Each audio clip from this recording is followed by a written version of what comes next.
بسم اللہ الرحمن الرحیم ان الحمد للہ والصلاة والسلام علی من لا نبی بعد اما بعد۔ عقیدہ ختم نبوت کے بارے میں نبی پاک صلی اللہ علیہ وسلم سے حدیث نمبر 188 بیان کی جا رہی ہے۔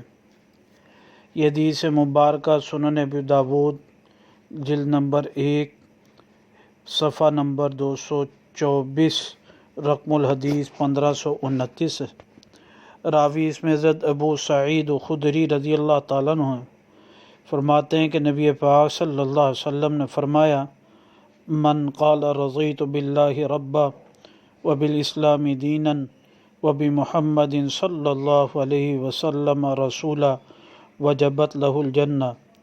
آپ علیہ الصلوۃ والسلام نے فرمایا کہ جس شخص نے یہ کہا کہ میں اللہ سے راضی ہوا رب ہونے کے ناطے اور دین اسلام پر راضی ہو گیا اور محمد صلی اللہ علیہ وسلم کے پیغمبر ہونے پر راضی ہو گیا تو وجبت لہ الجنہ، اس کے لیے جنت واجب ہو جائے گی۔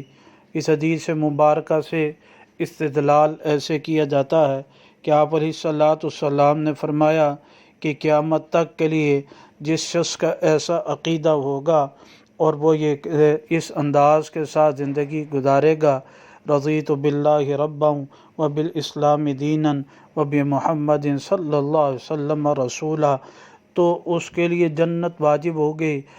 لہذا آپ علیہ الصلوۃ والسلام کے بعد کسی نائب